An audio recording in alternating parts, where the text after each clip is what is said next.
নমস্কাৰ মই অপূৰ্বই আপোনাক সকলোকে ডেষ্টিনি জাৰ্নিলৈ স্বাগতম জনাইছোঁ। পুৱাৰ সম্ভাষণ জনাই আৰম্ভ কৰিব লৈছোঁ আজিৰ দিনটোৰ ৰাশিফল। আজি হ'ল 3 মে 2024 শুক্ৰবাৰ। অসমীয়া লেখে আজি বহাগৰ 20 দিন। আজি সূৰ্যোদয় পুৱা 4:47 আৰু সূৰ্যাস্ত হ'ব 5:48। আজি কৃষ্ণা দশমী তিথি। আজি নক্ষত্ৰ হ'ব শতবিশা। জন্ম হ'ব অৰ্থাৎ কোনো যদি শিশুৰ জন্ম হয় তেওঁৰ ৰাশি হ'ব কুম্ভ ৰাশি, আৰু যদি আদ্য ঋতু হয় তেনেহ'লে 12 দিনীয়া দুৰ্ভগা যোগ। বন্ধুসকল, পুৱাৰ ভিডিঅ'টো আৰম্ভ কৰাৰ আগতে আপোনালোকৰ এটা সৰু অনুৰোধ। মোৰ এই ভিডিঅ' যদি ফেচবুকত চাইছে তেনেহ'লে ফেচবুক পেজটো ফ'ল' কৰিবলৈ নাপাহৰিব, আৰু যদি ইউটিউবত চাইছে তেনেহ'লে চেনেলটো ছাবস্ক্ৰাইব কৰি ৰাখিব। আৰু এতিয়া জনাব বিচাৰিছোঁ 12টা ৰাশিৰ কোনকেইটা ৰাশিৰ কাৰণে আজিৰ দিনটো শুভ, কাৰ কাৰণে অশুভ, বা আপোনাৰ আজিৰ দিনটো কেনেকৈ যাব। প্ৰথমে জনাব বিচাৰিছোঁ মেঘ ৰাশিৰ জাতক জাতিকাসকলৰ বিষয়ে। যিসকলৰ ৰাশি মেঘ তেওঁলোকৰ কাৰণে আজিৰ দিনটো বৰ পজিটিভ নাথাকিব। তেওঁলোকৰ যাত্ৰা পথৰ বা যাতায়াতৰ ক্ষেত্ৰত তেওঁলোকৰ আজি কষ্ট হ'ব। আৰ্থিক দিশত তেওঁলোকৰ কষ্ট হ'ব। মনৰ অস্থিৰতা তেওঁলোকৰ বৃদ্ধি পাব। তো গতিকে আজিৰ দিনটোত তেওঁলোকে কোনো শুভস্থললৈ যাতায়াত নকৰিলে ভাল, আৰু আনহাতে নতুন কোনো কামৰ আৰম্ভণি আজি নকৰিলে ভাল হয়, অন্যথা তেওঁলোকৰ ক্ষেত্ৰত দিগদাৰ হ'ব। যদি আপোনাৰ বিষ ৰাশি হয় তো তেনেহ'লে আপোনাৰ ক্ষেত্ৰত আন মানুহৰ কথা আজি নুশুনাই ভাল হ'ব। মানে আনৰ কথাবিলাক গুৰুত্ব সহকাৰে লৈ আজি আপুনি বিপদত পৰাৰ যোগ থাকে। আৰ্থিক দিশটোতো আপুনি গুৰুত্ব সহকাৰে ল'ব, যাতে কোনো ক্ষেত্ৰতে কোনো মানুহক সহজে ধাৰ বা ঋণ নিদিব, আপুনি ঘূৰাই পোৱাত দিগদাৰ হ'ব। আপোনাৰ ভৰিৰ দুখ পোৱাৰ যোগ থাকে, গতিকে সাৱধান। আনহাতে কোনো নতুন কামৰ শুভাৰম্ভণি আজি নকৰিব। যদি আপোনাৰ মিথুন ৰাশি তো তেনেহ'লে আজিৰ দিনটোত আপোনাৰ কাৰণে ভাল দিন।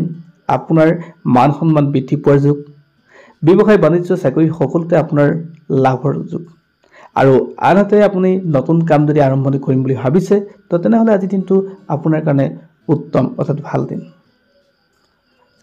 আপোনাৰ যদি কৰ্কট ৰাশি জাতক জাতিকাসকলৰ ক্ষেত্ৰতো আজিৰ দিনটো ভাল দিন। তেওঁলোকৰ নেম প্ৰেম সকলো পাব। তেওঁলোকৰ মনত আজি এটাই খুন্দিয়াই থাকিব, সেয়া হ'ল মই কেনেকৈ উচ্চ প্ৰাপ্তি পাওঁ, মানে উচ্চ পদমৰ্যাদা পাওঁ বা ব্যৱসায় বাণিজ্য উচ্চতা লাভ কৰোঁ। এই দিনটো তেওঁলোকৰ এনেকৈ চলিব, অৰ্থাৎ তেওঁলোকৰ কাৰণে আজিৰ দিনটো পজিটিভ দিন। তেওঁলোকৰ আৰ্থিক দিশটো উন্নতিৰ যুগ। তেওঁলোকৰ ক্ষেত্ৰত যিকোনো কাম বা কথা আজি স্থিৰভাৱে ক'ব পৰা যোগ থাকে, আৰু তেওঁলোকক আজি সমীহ হৈ চলিব। আৰু যদি কোনো নতুন কাম আৰম্ভণি কৰিম বুলি ভাবিছে তেনেহ'লে আজিৰ দিনটো কৰিব পাৰে। যদি আপোনাৰ সিংহ ৰাশি তেনেহ'লে আপুনি প্ৰয়োজনতকৈ বেছি আজি কষ্ট কৰিব লাগিব। আপোনাৰ কান্ধত আজি প্ৰয়োজনতকৈ বেছি ভাৰ পৰিব, অৰ্থাৎ ঘৰৰ দায়িত্ব, সমাজৰ দায়িত্বই হওক বা আপোনাৰ ব্যৱসায় প্ৰতিষ্ঠান বা চাকৰি স্থানতে হওক, সকলো দায়িত্ব আপুনি মূৰ পাতি ল'বলগীয়া হ'ব পাৰে। গতিকে অলপ আজিৰ দিনটোত আপুনি সাৱধান হ'ব লাগিব। আৰু যদি কোনো কাম নতুনকৈ আৰম্ভণি কৰিম বুলি ভাবিছে আজি আপুনি কোনো ক্ষেত্ৰতে নকৰিব। যদি আপোনাৰ কন্যা ৰাশি হয় তেনেহ'লে আজি আপোনাৰ কাৰণে খুব ভাল দিন। আপোনাৰ কথা কাম সকলোতে আপোনাৰ নিজৰ অস্তিত্ব প্ৰকাশ পাব। আপোনাৰ কথা আন মানুহে আজি গুৰুত্ব সহকাৰে লোৱাৰ দিন। আপুনি আজি যিকোনো ক্ষেত্ৰতে লাভৰ যোগ দেখিব, অৰ্থাৎ আপোনাৰ দিনটো আজি পজিটিভ হ'ব। আৰু নতুন কিবা কাম আৰম্ভ কৰিম বুলি যদি ভাবিছে তো তেনেহ'লে আপুনি আৰম্ভ কৰিব পাৰে। যদি আপোনাৰ তুলা ৰাশি হয় তেনেহ'লে আজিৰ দিনটো আপোনাৰ কাৰণে ভাল দিন। আপুনি নতুন কিবা আৰম্ভণি কৰিব পৰাকৈও আজিৰ যুগ মুকলি হয়। আৰ্থিক দিশটো ভাল। স্বাস্থ্যৰ আপোনাৰ উন্নতি হ'ব। পিতৃ মাতৃৰ স্বাস্থ্য যদি কিবা অসুখ হৈ আছিলে তেনেহ'লে আজিৰ দিনটোৰ পৰা আপোনাৰ পিতৃ মাতৃৰ স্বাস্থ্য ভাল হ'ব। আৰু নিজৰ ক্ষেত্ৰতো আপোনাৰ যথেষ্টখিনি পজিটিভ পাব। মান সন্মান প্ৰতিষ্ঠাৰ যোগ থাকে। যদি আপোনাৰ বৃশ্চিক ৰাশি হয় তেনেহ'লে আপুনি এলাহ নকৰিব। আপোনাৰ ওচৰত অপৰচুনিটি আহিব, টকা পইচা আহিব, কিন্তু আপুনি সৎ ব্যৱহাৰ কৰিবলৈ শিকিব লাগিব। আৰু আজি আপুনি নতুন কাম আৰম্ভণি কৰিম বুলি যদি ভাবিছে তো তেনেহ'লে পাছবেলাৰ সময়খিনিৰ পৰা আৰম্ভ কৰক। আগবেলাৰ সময়খিনি আপোনাৰ অস্থিৰতাটো বেছি থাকিব।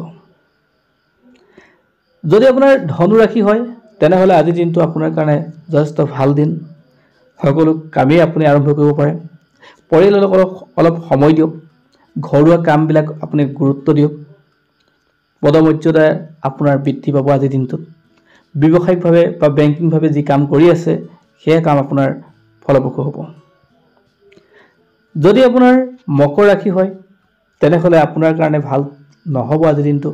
আপোনাৰ মনৰ অস্থিৰতা বৃদ্ধি পাব, যাৰ ফলত আপোনাৰ মনটো দুৱেল স্থিতি থাকিব। অৰ্থাৎ এইটো কাম কৰিম নে সেইটো কাম কৰিম, আপোনাৰ দিনটোত তেনেকুৱা ধৰণকৈ পাৰ হ'ব। আপোনাৰ কথাবিলাক সাধাৰণতে অন মানুহে গুৰুত্ব সহকাৰে আজি নল'ব, বা আপুনি কৈও আপুনি বিশ্বাস দিব নোৱাৰিব। আজিৰ দিনটো আপুনি নতুন কাম আৰম্ভণি নকৰিব। যদি আপোনাৰ কুম্ভ ৰাশি হয় তেনেহ'লে আপোনাৰ আজিৰ দিনটো কিছু পজিটিভ, কিছু নেগেটিভ।